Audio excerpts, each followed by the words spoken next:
Masa remaja adalah salah satu masa tersulit bagi orang tua, karena di saat itu anak mereka mulai pengen mencari jati diri, mulai melakukan hal-hal yang gak biasanya dilakukan, dan melakukan hal-hal yang enggak biasanya dilakukan oleh orang-orang di rumah. Misalnya cara berpakaian, cara ngomong, terus juga mulai bisa bergaul, mulai punya teman-teman, geng, pengen pergi keluar sendirian sama teman-teman. Gue yakin kita semua pernah mengalami masa remaja di mana kita ngerasa kita udah dewasa, please. Kita bisa menentukan apa yang mau kita lakukan dan apa yang nggak mau kita lakukan.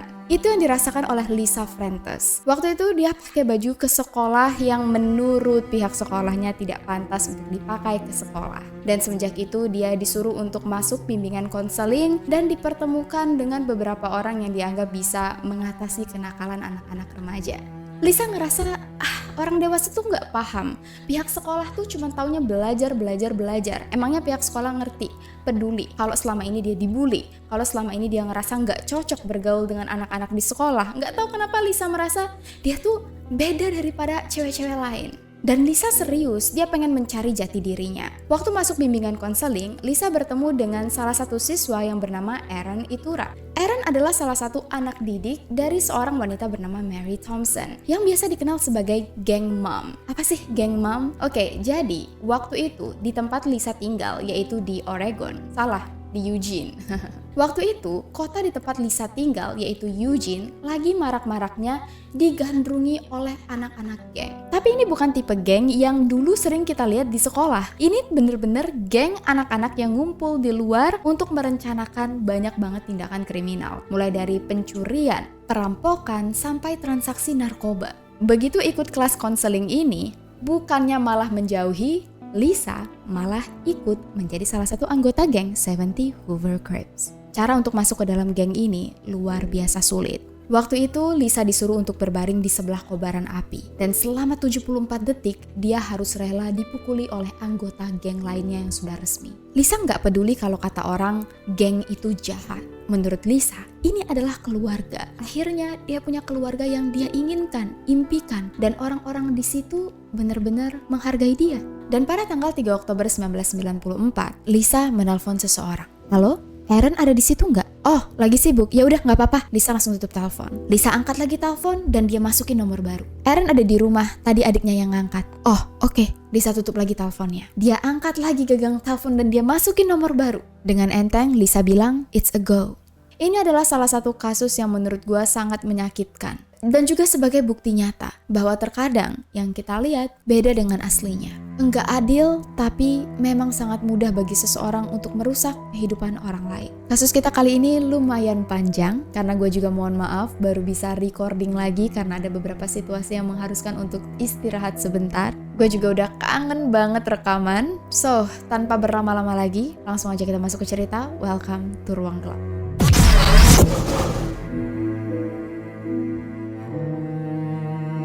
Benjamin Joseph Aaron Itura atau yang biasa dikenal dengan nama Erin Itura adalah remaja berusia 18 tahun dan merupakan anak tertua dari 5 bersaudara yang dibesarkan oleh ibu sematawayang yang bernama Janice.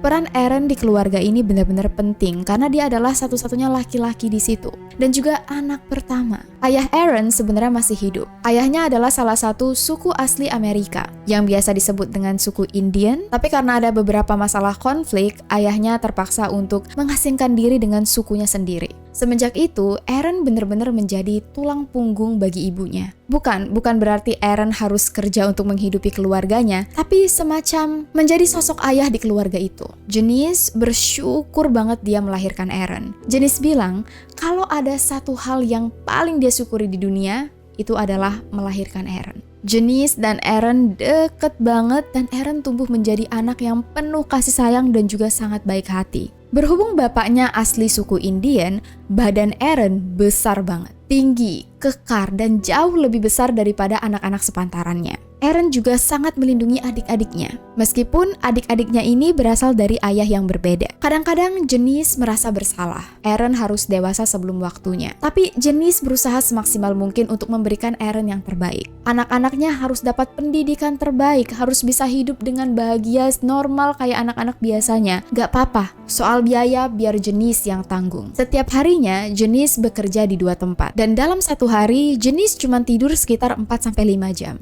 Setiap kali Janice bilang ke Aaron, dia minta maaf, nggak bisa membesarkan Aaron layaknya anak-anak lainnya. Aaron selalu bilang ke ibunya, "Ibu nggak usah minta maaf, aku bahagia, aku seneng. Aku nggak ngerasa terbebani." Dan ini bukan cuma omongan aja guys, Aaron memang sangat berprestasi. Dia aktif di kegiatan positif sekolah, nilai-nilainya bagus, dan hampir semua anak-anak di sekitarnya respect.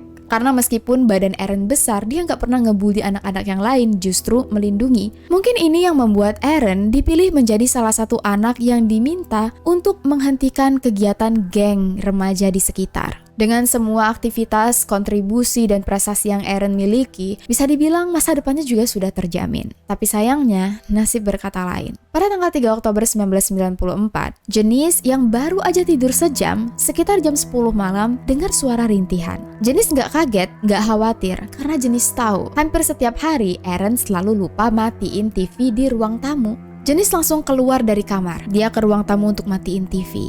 Tapi rupanya, TV sudah mati. Janice sempat diam sebentar, dan lagi-lagi dia ngedengar suara rintihan. Waktu Janice sadar bahwa suara ini berasal dari kamar Aaron, Janice langsung lari dan ngecek ke sana. Kamar Aaron bukan kamar yang kalian bayangkan. Karena kondisi ekonomi keluarga ini berada di bawah rata-rata, kamar Aaron sebenarnya ada di garasi. Iya, Aaron ngasih adik-adiknya kamar, gak apa-apa ibunya punya kamar, adiknya punya kamar, dia tinggal di garasi aja, itu gak apa-apa. Tapi bukan berarti dia tidur di sebelah mobil ya, mereka gak punya kendaraan. Garasi ini disulap menjadi kamar, gitulah kira-kira. Waktu Janice masuk ke kamar Aaron, dia ngelihat Carrie, pacarnya Aaron, nangis-nangis di atas kasur. Di sebelah Carrie, Aaron sudah berdarah. Janice langsung meluk anaknya. Janice ngelihat ada luka di atas mata Aaron. Percaya nggak percaya, Janice cuma bisa bengong. Darah terus mengalir keluar dari kepala Aaron. Dan Carrie cuma bisa bilang, tadi ada orang. Dia cuma bisa ngomong gitu. Janice langsung nyuruh Carrie untuk telepon 911 sekarang. Carrie berdiri, dia jalan menuju ruang tamu, berdiri di depan telepon, dan gak ngapa-ngapain. Carrie bener-bener shock sampai dia lupa dia harus mencet tombol apa.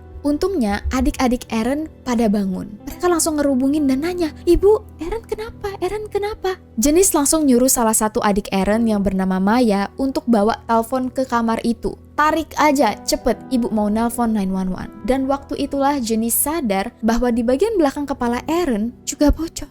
Janice gak bisa berpikir, dia cuma nyuruh petugas 911 untuk cepet datang bawa ambulans sekarang. Dan gak berapa lama kemudian terdengar bunyi sirine. Pihak ambulans langsung datang, Aaron dibawa ke rumah sakit terdekat, dan Janice cuma bisa bengong. Begitu pintu ambulans ditutup, Janice berusaha untuk masuk ke ambulans. Dia bilang, "Kenapa aku gak diajak?" Di situ salah satu petugas kepolisian bilang ke Janice untuk bawa anak-anaknya masuk ke dalam rumah. Janice bingung, dia duduk di dapur. Cuman bisa ngeliatin petugas meriksa rumahnya dari lantai sampai langit-langit. Waktu Janice sadar tangannya masih berlumuran darah, Janice mau cuci tangan. Tapi tiba-tiba dia diteriaki oleh salah satu orang di ruangan itu. "Ibu, jangan cuci tangan." Lagi-lagi Janice bingung. Kenapa dia nggak boleh ngapa-ngapain? Ikut Aaron nggak boleh, mau cuci darah juga nggak boleh. Kenapa sih? Kenapa repot banget? Anak aku digebukin oleh orang. Aku cuma mau cuci tangan. Kenapa kalian selalu ngelarang-larang aku? Dan waktu itu salah satu polisi bingung. "Ibu nggak tahu. Nggak tahu apa? Anak ibu bukan dipukul, Bu. Anak ibu ditembak di kepala." Dan waktu itulah Janice sadar bahwa nyawa Aaron benar-benar dalam bahaya. Janice nggak boleh cuci tangan karena polisi harus memeriksa seluruh tangan orang yang ada di dalam rumah. Mereka pengen lihat ada nggak bekas bubuk mesiu. Kalau salah satu dari mereka terbukti terkontaminasi bubuk mesiu, berarti itu adalah pelakunya. Carrie, pacarnya Aaron, benar-benar jadi tersangka utama. Tapi begitu semua orang dites, hasilnya nihil. Mereka semua langsung dibebaskan karena sudah pasti bukan mereka yang menembak pistol. Di saat Janice berteriak, meraung, dan menangis di rumahnya, di rumah lain, Jim dan Joe berteriak bahagia. Jim yang bernama lengkap James Roger Elstad dan Joe yang bernama lengkap Joseph Richard Brown masuk ke salah satu rumah sambil berteriak histeris. "Akhirnya kita berhasil melakukannya." Salah satu wanita di ruangan itu yang bernama Angel nanya ke mereka, "Kalian berani? Gimana rasanya?" "Wah, rasanya mantep banget." "Jangan gitu DM." Jim bilang, "Rasanya lega, bahagia, kita keren." Jim dan Joe sama sekali nggak tahu mereka telah merusak keluarga Aaron Itura. Malam itu, Janice dan keempat anaknya gak ada yang tidur. Mereka nunggu sampai pagi, sampai mereka boleh datang ke rumah sakit. Kata polisi, mereka cuma boleh datang ke rumah sakit setelah ditemani oleh salah satu perwakilan dari lembaga yang bertugas untuk melindungi keluarga korban. Sekitar jam 7 pagi, perwakilan dari lembaga yang bernama Heather akhirnya datang. Heather yang mengajak Janice dan keempat anaknya untuk ke rumah sakit. Dan begitu mereka mau masuk ke dalam ruangan Aaron, salah satu suster dan dokter langsung mencegat mereka dan bilang, "Kalian cuma boleh masuk satu persatu." Janice disepikan. "Ibu, Aaron udah gak mungkin lagi bertahan. Satu-satunya alasan kenapa dia masih hidup hanya karena alat. Jadi, begitu ibu masuk, anggap aja ini adalah salam perpisahan." Janice gak bisa ngomong, dia sudah pasrah. Janice bahkan gak sanggup ngomong ke anak-anaknya bahwa kakak mereka udah gak ada harapan lagi. Cuman adik-adiknya Aaron tahu, cara orang-orang mandang mereka sudah cukup untuk memberitahu bahwa Aaron gak mungkin diselamatkan. Sebelum alat-alat Aaron dilepas, dokter nanya, "Ibu mau nyumbangin organ-organnya Aaron atau enggak? Karena semuanya masih bagus." Dan ironisnya, dulu Aaron pernah bilang kalau misalnya dia meninggal duluan, Aaron pengen semua organnya yang bisa diambil untuk didonorkan. Jadi Janice mengabulkan keinginan Aaron. Begitu semua alat Aaron dicabut, Aaron langsung meninggal. Hati, jantung, dan beberapa organ Aaron yang masih bagus langsung didonorkan. Begitu pulang ke rumah, Janice merasa depresi. Janice benar-benar butuh support secara emosional, bukan dari anak-anak, tapi dari ibu yang juga pernah mengalami hal yang sama. Dan satu-satunya nama yang terlintas di otak Janice adalah nama Marie Thompson. Gue yakin dari tadi kalian sudah dengar nama Marie Thompson gue sebut berkali-kali. Tapi sebenarnya siapa sih Marie Thompson ini?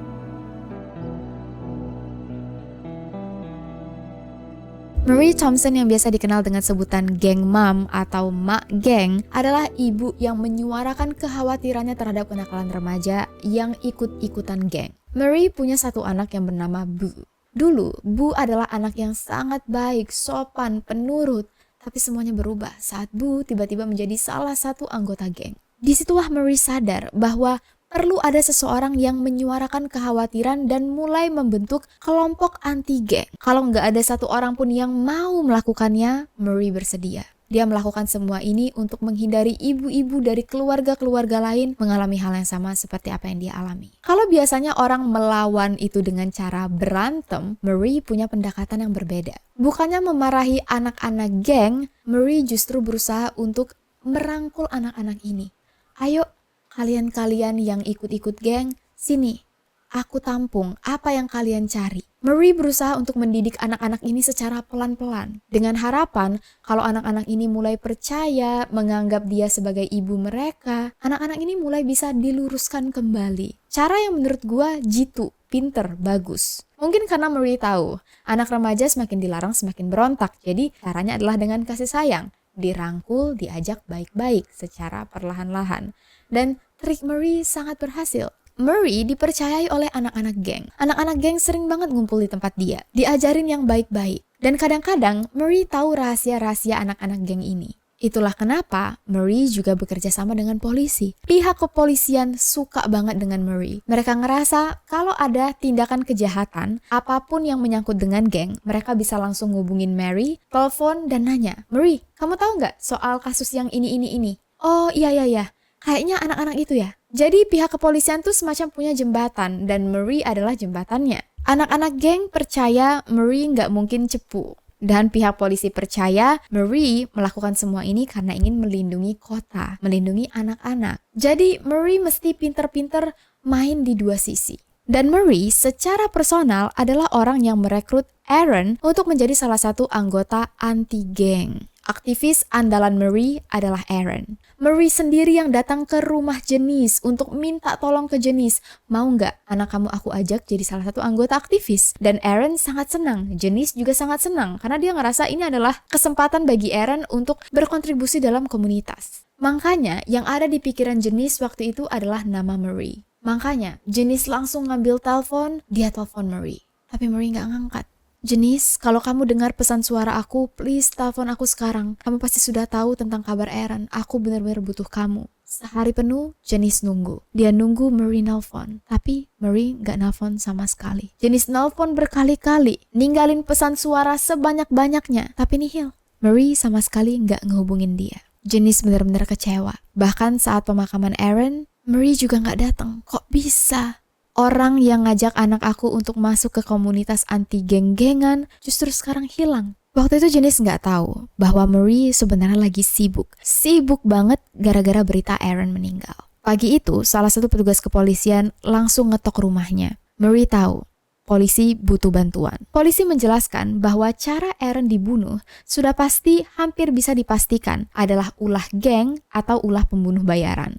Yang masuk ke rumah itu tahu seluk-beluk rumah, tahu bahwa pintu garasi nggak pernah dikunci. Dan cara mereka menembak Aaron benar-benar dari jarak dekat. Dan anehnya, yang dihabisi cuman Aaron. Carrie didiemin begitu aja. Yang berarti motifnya adalah dendam. Kenapa harus Aaron? Kenapa Carrie dibiarin? Dan kenapa nggak ada barang berharga yang hilang? Marie menghela nafas. Oke Pak Polisi, sebenarnya sebelum Aaron dibunuh, ada salah satu anggota geng dari Portland yang bernama Sonny. Dia tiba-tiba datang dan aku takut banget. Aku takut nyawaku terancam. Sonny nanya, di mana Aaron tinggal, foto Aaron yang mana. Dan menurut Marie, Sonny langsung dia usir.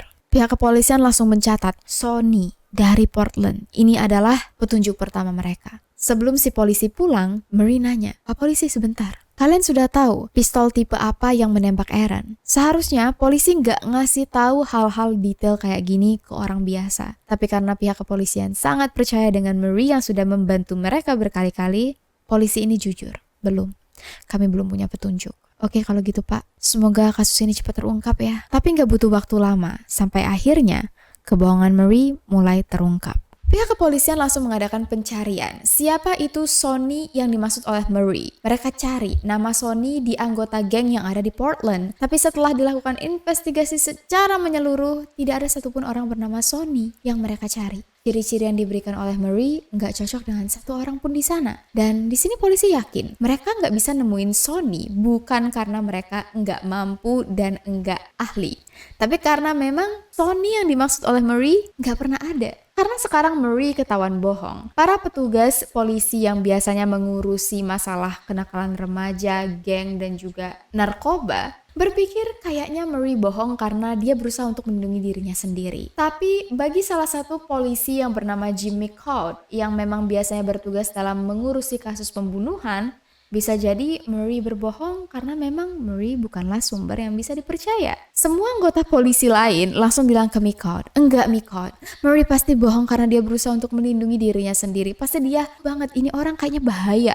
Lihat aja, gak pernah ada kasus pembunuhan geng dan ini pertama kalinya ada geng yang membunuh. Ini pasti kasus gede dan Marie pasti takut untuk ngomong yang sejujurnya. Tapi Michaud merasa dalam kasus apapun, semua orang adalah tersangka. Jadi Michaud meneliti latar belakang Marie. Siapa sih Marie Thompson ini? Di resume Marie tertulis bahwa dulunya dia lulusan dari Kent State University. Pernah belajar matematika, pernah juga jadi bendahara.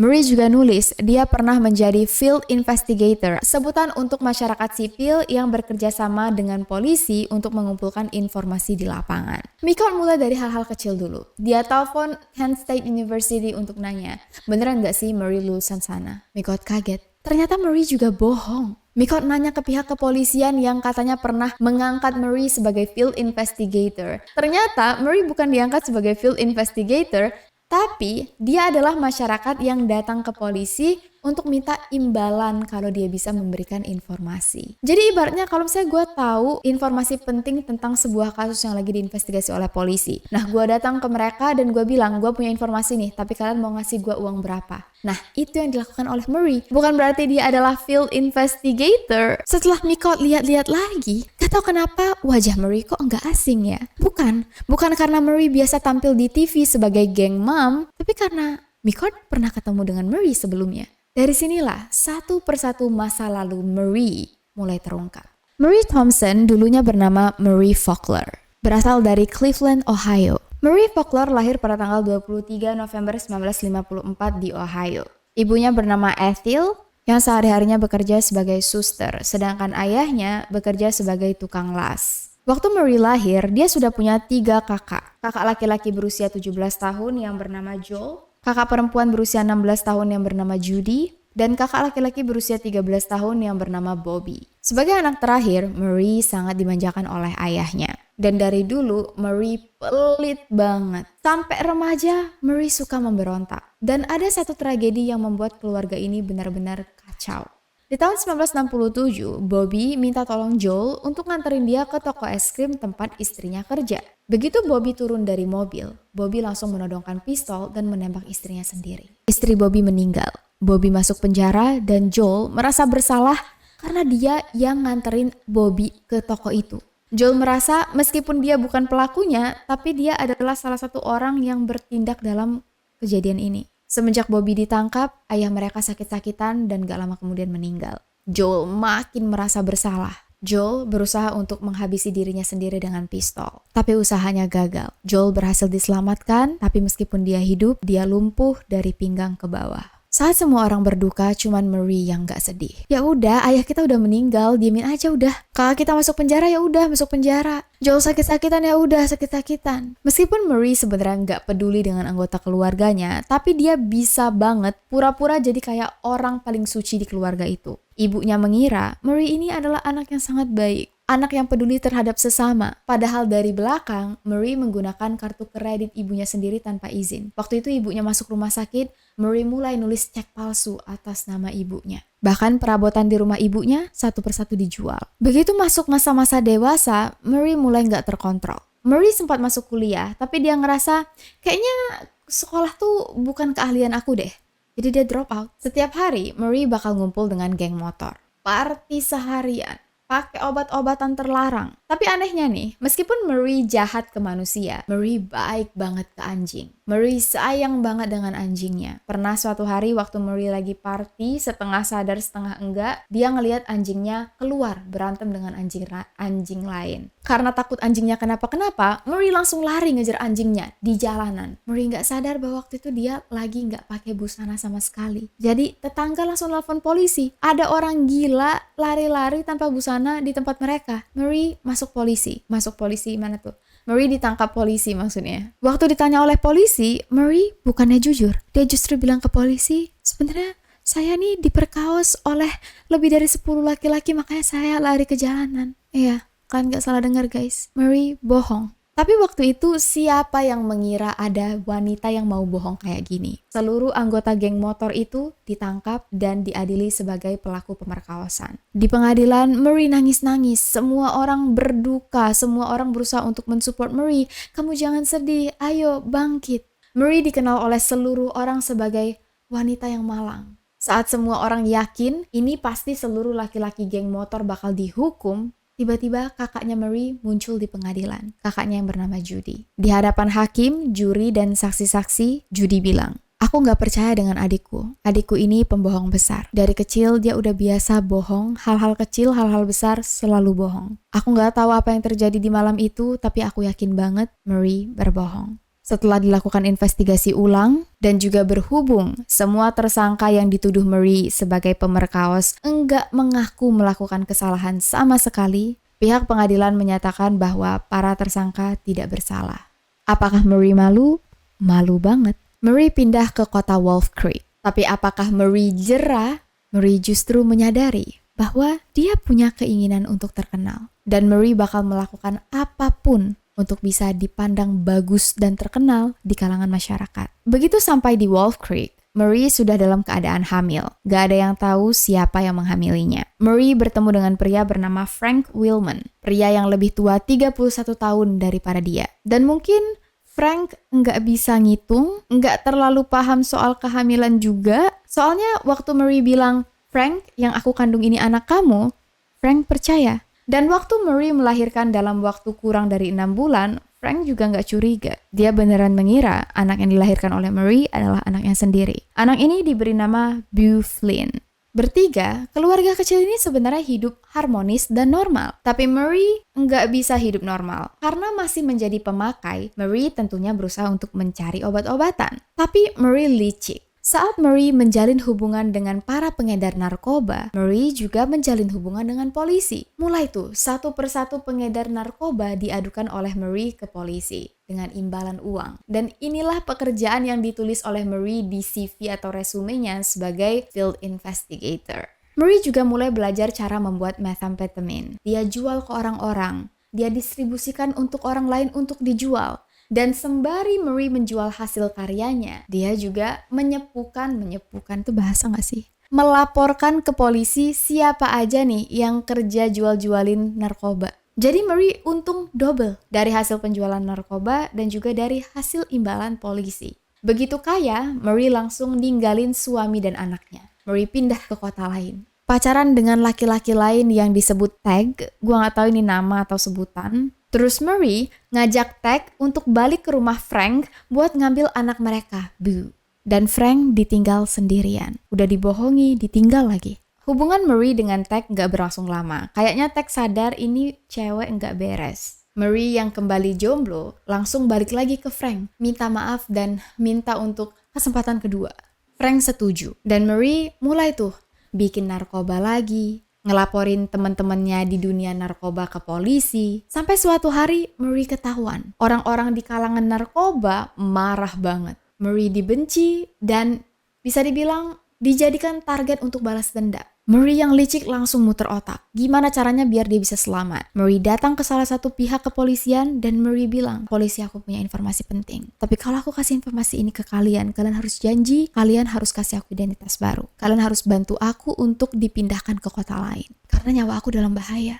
Aku gak punya uang untuk kabur sendiri. Apakah pihak kepolisian mau membiayai aku pindah? Biar nyawaku gak terancam.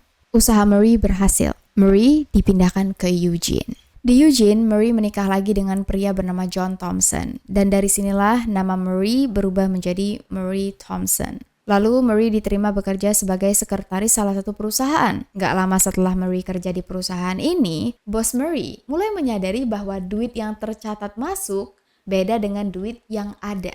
Karena penasaran, dia ceklah hitung-hitungannya. Tapi dia bingung, soalnya dia nggak terlalu bisa ngurus-ngurusin yang namanya buku keuangan. Jadi bosnya nelpon salah satu temannya.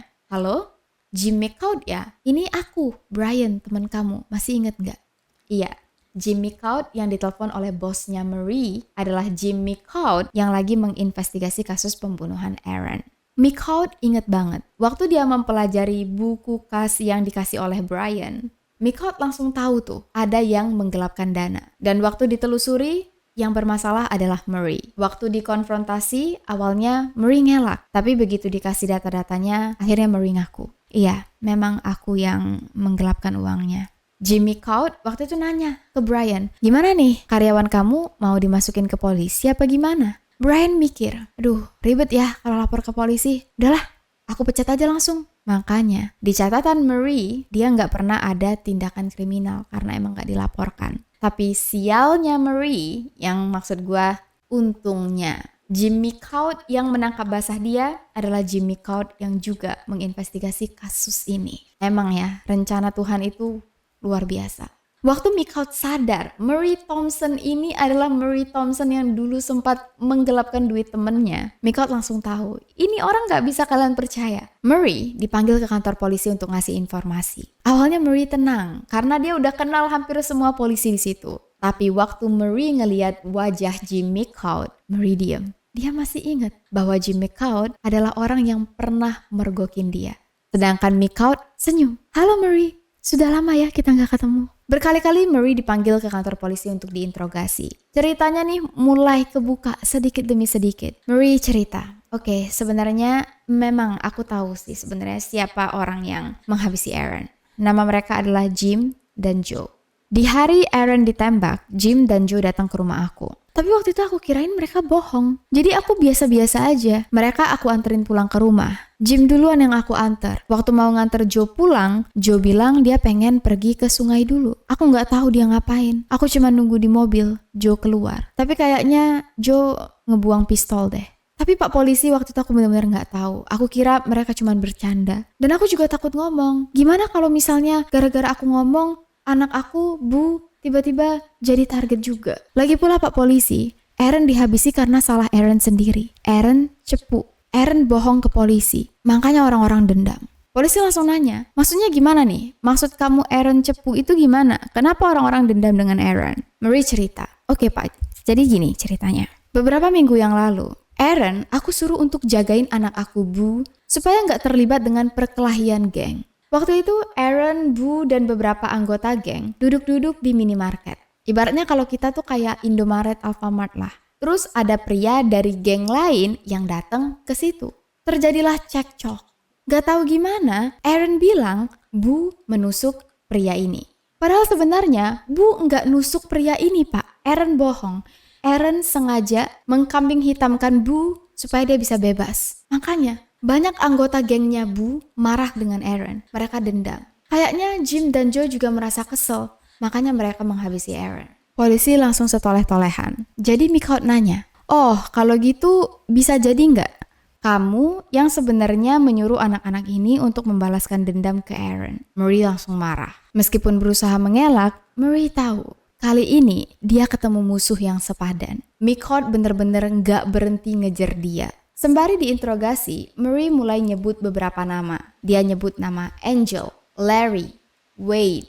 Semuanya anggota geng 74 Hoover Crips. Murray bersikukuh anak-anak ini sengaja menghabisi Aaron untuk membalaskan dendam Boo. Waktu itu polisi nggak curiga dengan Boo karena Boo masih ditahan di penjara karena kasus penusukan ini. Jadi impossible, nggak mungkin Boo pelakunya. Berhubung pihak kepolisian sudah mendapat petunjuk yang sangat jelas, cuman mereka kurang bukti, polisi langsung menyuruh Murray untuk nelpon Angel. "Coba, kami mau dengar.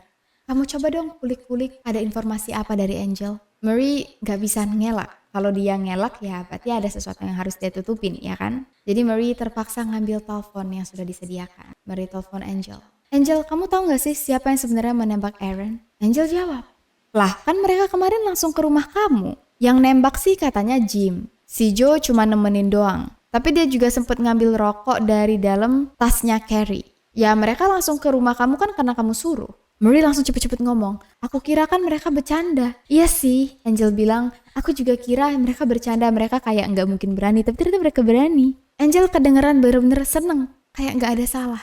Dan dari percakapan inilah polisi mulai menyelidiki Jim dan Joe sebagai tersangka utama. Oh ya, gua lupa ngasih tahu bahwa Angel sebenarnya adalah adik kandung dari Jim. Makanya polisi yakin banget mereka masih serumah dan gak mungkin adiknya bohong soal kakaknya yang melakukan penembakan. Oke, selain Angel, ada satu nama lagi yang juga menarik perhatian polisi, yaitu nama Lisa Ventress. Murray disuruh untuk nelfon Lisa. Dan Lisa ngomong, "Aduh, aku capek banget. Kenapa sih semua orang setiap kali ngomong dengan aku cuman ngomongin meninggalnya Aaron? Emangnya gak ada yang harus ditanyain lagi apa dari aku?" Dari sini polisi tahu, ini anak-anak emang gak ada empati.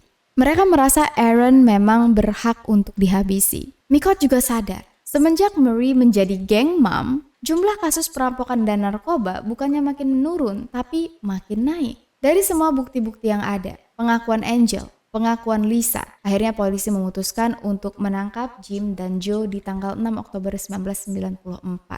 Semua anggota geng 74 Hoover Crips gak ada yang sedih. Mereka merasa Jim dan Joe menyerahkan diri secara terhormat. Oh, mereka masuk penjara karena berusaha membela keluarga. Waktu Jim dan Joe diwawancari oleh polisi, mereka mengakui semuanya. Jim dan Joe cerita, malam itu mereka mengendap-endap, ngeliatin rumah Aaron dari luar, nunggu sampai lampunya mati semua. Begitu mereka yakin semua orang sudah tidur, Jim dan Joe ngebuka pintu garasi. Mereka tahu pintu itu nggak pernah dikunci. Dan dari belakang, mereka nodongin pistol. Mereka sempat ngebangunin Aaron. Waktu Aaron noleh, langsung ditembak. Yang nembak adalah Jim. Sedangkan Joe sempat maling rokok yang ada di dalam tas Carrie, sesuai pernyataan Angel. Jim dan Joe langsung lari pulang ke rumah menemui Angel. Dan waktu itu Angel sebenarnya dalam kondisi hamil besar. Begitu dengar Jim dan Joe melakukan penembakan, Angel langsung kontraksi, dilarikan ke rumah sakit dan melahirkan anak laki-laki. Makanya mereka bertiga inget banget kejadian ini. Ironis ya, habis menghabisi satu nyawa, mereka malah dapat satu nyawa. Meskipun berhasil mendapatkan pengakuan, Mickout dan polisi lainnya enggak puas. Tiap kali ditanya soal Murray, Jim dan Joe bilang bahwa Murray nggak ada hubungannya dengan kasus ini. Mickout yakin banget Jim dan Joe berusaha melindungi Murray. Melindungi teman segeng adalah hal yang terhormat bagi orang-orang geng kayak gini. Dan sewaktu polisi sibuk ngurusin Jim dan Joe, Murray tiba-tiba datang ke rumah Janice. Janice waktu itu cuma bisa diem. Dia ngerasa sakit hati banget. Kemana kamu waktu aku butuh banget? Kenapa kamu nggak balas telepon aku? Kamu bahkan nggak datang ke pemakaman. Padahal Aaron menjadi aktivis anti-geng gara-gara kamu yang minta. Kamu yang nyuruh Aaron untuk menjaga anak kamu Boo supaya nggak aneh-aneh lagi. Tapi kamu nggak menghargai Aaron. Di situ Marie nangis. Dia minta maaf. Janice, aku minta maaf banget. Aku menyesal apa yang terjadi dengan Aaron. Dan mungkin karena saking emosinya, Marie nggak sengaja nyeplos. Aku minta maaf, gara-gara aku Aaron dibunuh. Kata-kata ini terngiang-ngiang di otak Janice. Marie langsung dia usir, dan malam itu Janice cuma bisa diem. Tadi aku salah denger nggak ya? Lagi-lagi, kayaknya feeling seorang ibu ya. Janice ngerasa ada yang aneh. Jadi dia langsung nelpon polisi dan bilang, aneh nggak ya kalau aku ngerasa Marie Thompson ini kayaknya nggak beres. Micot langsung nanya, kamu yakin kamu beneran denger dia ngomong gara-gara aku Aaron dibunuh? Aku yakin banget pak.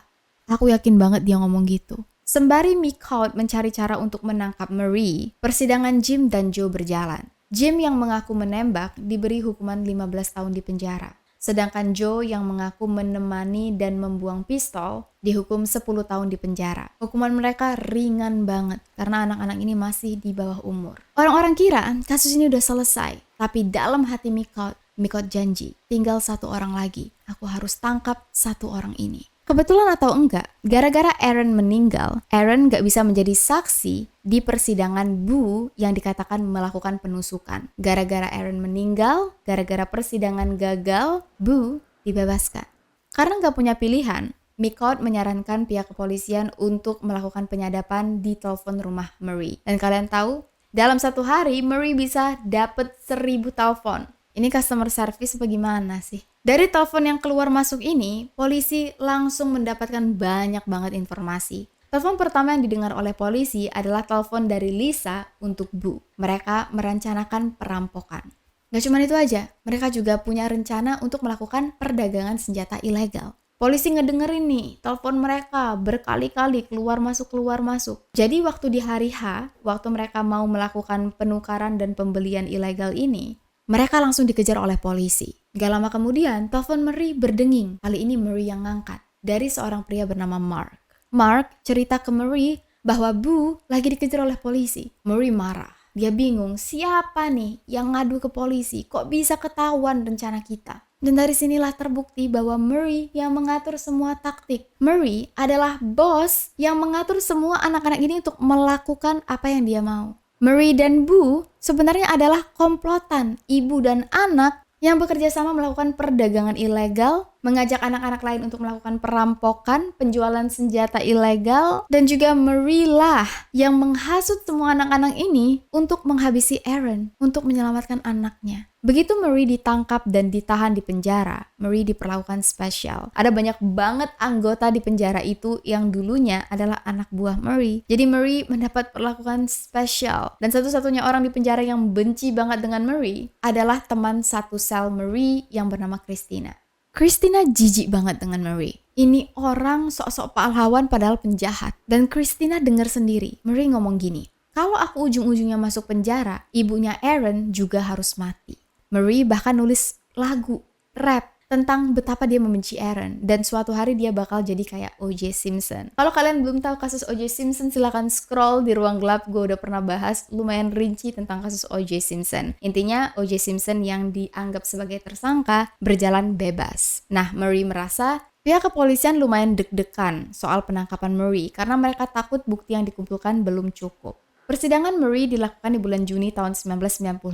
Waktu 2 tahun rupanya berdampak banyak terhadap anak-anak anggota geng ini. Banyak dari mereka yang mulai merasa sudah dewasa dan menyadari kalau perbuatan mereka salah. Terutama Angel yang sudah punya anak dan sadar bahwa apa yang dia lakukan terhadap Aaron itu jauh dari kata manusiawi. Beberapa anggota geng yang akhirnya setuju untuk memberitahu polisi yang sebenarnya adalah Linda, Wade, dan Angel. Berulang-ulang kali Marie bilang, mereka mengaku bahwa waktu itu Marie lah yang membujuk salah satu dari mereka untuk melakukan penembakan. Siapapun yang mau melakukan penembakan bakal diangkat menjadi yang terhormat.